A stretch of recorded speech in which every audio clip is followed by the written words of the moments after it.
இன்றைய உற்சாகமூட்டும் வார்த்தை, இன்றைய சிந்தனை. 500 ரூபாய் நோட்டு.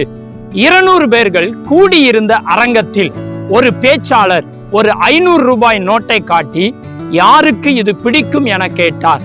கூடியிருந்த அனைவரும் தனக்கு பிடிக்கும் என கையை தூக்கினர்.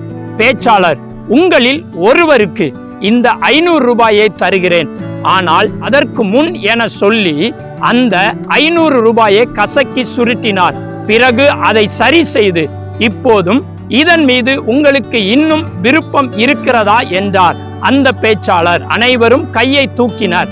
அவர் அந்த ரூபாய் நோட்டை தரையில் போட்டு காலால் நசுக்கி அந்த அழுக்கான நோட்டை காட்டி, இன்னும் இதன் மேல் உங்களுக்கு விருப்பம் இருக்கிறதா என்றார். அனைவரும் இப்போதும் கைகளை தூக்கினர். அவர் தொடர்ந்தார், ஒரு 500 ரூபாய் தாள் பலமுறை கசக்கப்பட்டும் மிதிக்கப்பட்டும் அழுக்கடைந்தும் அதன் மதிப்பை இழக்கவில்லை.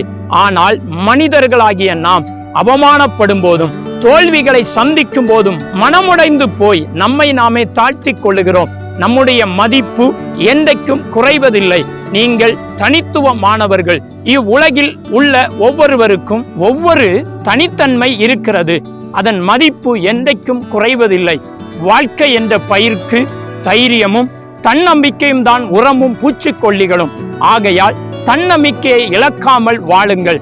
ஆம் பிரியமான தேவ பிள்ளைகளே, வேதம் கூறுகிறது, ரோமர் 12ஆம் அதிகாரம் 12ஆம் வசனம், நம்பிக்கையிலே சந்தோஷமாயிருங்கள், உபத்திரவத்திலே பொறுமையாயிருங்கள், ஜெபத்திலே உறுதியாய் தரித்திருங்கள்.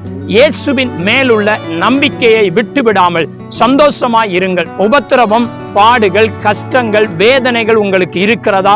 இதன் நடுவிலும் நீங்கள் பொறுமையாயிருங்கள், ஜெபத்திலே உறுதியாயிருங்கள். இயேசு பலத்த அற்புதங்களை செய்து உங்களை ஆசீர்வதிப்பாராக.